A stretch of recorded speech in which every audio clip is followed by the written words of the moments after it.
They told me I was stealing from my own neighborhood while I was carrying the last box out the front door. "Stop that truck or I'll have you arrested," she screamed into the phone like I had walked into her bank vault. 10 minutes later, 2 patrol cars were idling on my street and 2 Sentinel security guards flanked the moving truck as if I were a felon. I remember standing there in the Arizona heat cardboard dust on my hands holding Lily's picture and feeling 25 years of a life get cataloged like evidence against me. That morning should have been relief. Instead, it was the first act of a small, vicious war. My name is Tom Anderson.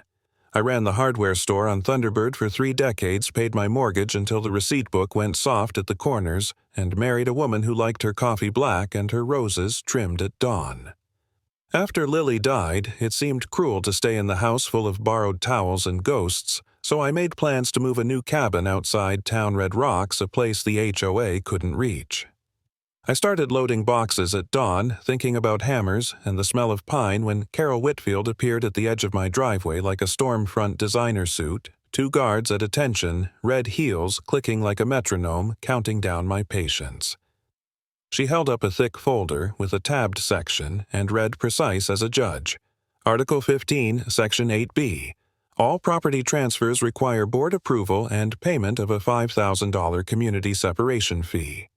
She smiled like someone revealing a punchline she knew would hurt. I pulled my phone out and hit record. Her face went pale as I pointed the camera at her. "That's illegal," I said, keeping my voice flat because anger makes you sound smaller. She dialed while the younger Sentinel guard fumbled for his radio, and in minutes an officer named Harris rolled up weary and thin-eyed like he'd heard this particular HOA horror story before.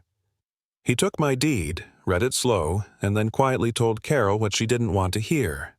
No, HOA can imprison a homeowner on their own lot. No statute backs a forced $5,000 exit fee. Her composure crumpled in a way I'd seen in old paint. She told the officer I was aggressive. I didn't move an inch. He handed me back the deed and walked away. The guards backed off. For a moment I thought it was over. It wasn't. The next morning the house looked like a ransom note factory. 15 bright yellow violation notices taped to my door. Each one more absurd. Grass height. Violation. We have rocks and succulents. Parking aesthetics. Failure to submit change of address form. Timestamps at 3 in the morning. My community Facebook had a pinned post with a telephoto picture of me hauling boxes calling me disruptive and a threat to property values. Neighbors I'd known for years crossed the street when they saw me. Bob from 2 doors down asked eyes on the pavement if I could move my car because Carol said it hurts curb appeal. That's when the isolation hit like someone had flipped a light switch and everyone else melted away. My son Michael told me to document everything. He's a sheriff's deputy, and that call was the closest thing I had to a lifeline except he was pulling double shifts. "Document, don't engage," he said. "She wants you to explode so she can play victim." He told me to screenshot every post record, every interaction, keep a paper trail. So I did. I filled shoeboxes with yellow notices and Facebook screenshots and photos of Sentinel SUVs idling across the street like vultures. I thought it would be enough. It wasn't. The more I cataloged, the more certain I became this was not small-minded HOA meddling. There was a pattern, not just harassment, but method. A fine here, a fake complaint there then, an offer to resolve the matter for a fee. When I looked up the county recorder's office records at 3 a.m. to quell my insomnia, my coffee cup halfway to my lips, I found the thing that stopped my breath 6 months ago. Someone had filed new boundary maps claiming Maplewood expanded annexing 45 properties that had never been part of the HOA. Properties we'd always known weren't members. The Johnsons, the Walkers, the Hendersons, all suddenly on Carol's maps. I downloaded every file, printed them saved copies to 3 drives. Fraud has a smell to it, the cold metallic tang of paperwork that doesn't line up, and I smelled it loud and clear. I met a lawyer, William Morrison, in a small cafe because that's where men like him drink rancid coffee and talk in measured sentences. He was a former judge. He didn't smile much, and when he did, it looked like he'd been waiting a long time for someone to find this. "This is criminal," he said after flipping through my stack. Mail, fraud. Wire fraud. She's building a paper trail to extort people. You've got to court-proof everything. Margaret Hayes, whose husband kept board minutes before he got crushed under the weight of Carol's reprisals, slid a thumb drive across the table with financials emails, vendor lists that made no sense, and comments about acquiring certain lots. For the first time since the Sentinel SUVs started following me, I felt something like hope. But there was a low point. I'll admit it. There was a night I wanted to give up. I sat among the yellow notices with Lily's picture beside me and thought maybe this is just how small towns end petty tyrants wearing suits everyone else too tired to resist. The neighbors were scared.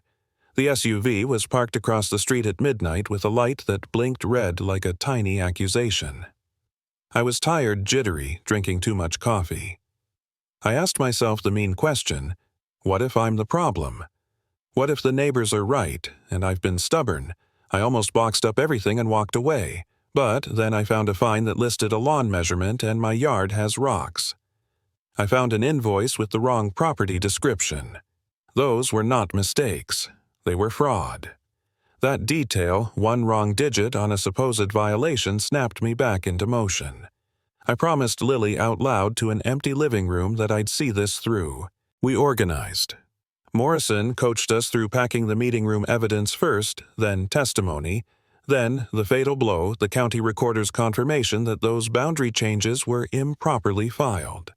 We found 47 people who'd been forced out or fleeced, each with a story that made me angrier by the hour.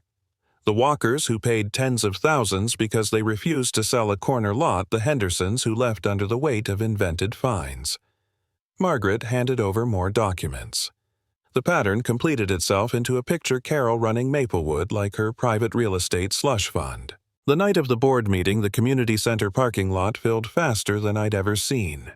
People who'd trembled in whispers came in with boxes of receipts and stooped with the weight of what they'd been carrying for years.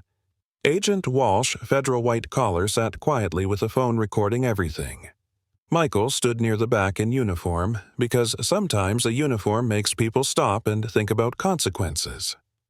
Carol sat at the head of the table, gavel in hand, regal and small under the fluorescent lights. She opened with a pitch for a $25,000 exit fee. Morrison asked for the financials. Margaret stood and read expenditures with a steady voice. Phantom vendors' payments with no receipts, consulting contracts to relatives. I laid down the maps side by side, original HOA lines. Carol's forged expansion. The room changed. You could feel years of fear crack and fall away. People started shouting, screaming back the names of violations that never applied to them. She rapped the gavel to assert control, but every thud sounded thinner and more desperate.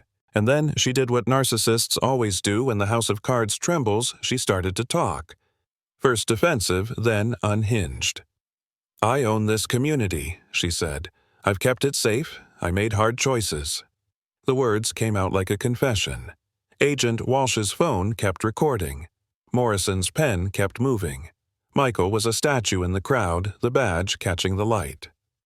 When Carol began to brag about the fines, the exit fees, the solutions she offered to people in tears, it was like a bolt. She told a room of 200 people what she'd done under oath to the moral court of neighbors. That's when the atmosphere shifted from triumph to inevitability. Morrison moved the motion to remove her as president, pending investigation. The room voted, and she exploded. She pushed through the crowd, heels skidding, shouting threats about knowing where people lived, about her 23 pages on my life. She tried to flee, and for the first time she looked small. Her tirade became the record, every angry, arrogant sentence another nail in her coffin, because Agent Walsh and the recordings had it all. 3 days later, federal agents and Michael walked up to her front door with a warrant. I sat down the street with binoculars because I couldn't help it. I watched her open the door in a silk robe, makeup running, and then I watched her face fold into terror when she saw the badge. They read the charges aloud. Wire fraud mail, fraud extortion, racketeering. She tried to scream entrapment, to claim revenge, to cry that her reputation was being destroyed. But she'd already spoken in front of 200 people. She'd already mapped her empire in email and ledger. The handcuffs clicked shut. Her kingdom ended in the back of an FBI sedan. When they led her away, she looked at me once, mouth-forming threats I barely heard. I didn't feel victorious so much as exhausted and oddly light, like someone had finally removed a splinter I'd been picking at for years. I drove to the cemetery where Lily is buried, laid flowers down that afternoon, and told her softly that it was over. The neighborhood would be messy for a while. Lawyers would sort the money and records and grievances. People would have to learn to trust each other again. Carol's voice still echoed in my head for days. "You'll regret this," she'd shrieked, but the sound of neighbors talking to neighbors replaced it. Justice doesn't always come with confetti. It can be slow, it can be legalese and paperwork and late-night research and the courage to speak when everyone else looks away. It can be simply the sound of the gavel hitting the table and no one flinching. Justice came that day when a woman who used bylaws as a weapon found herself on the other side of the law. The lesson was small, and plain power left unchecked becomes theft.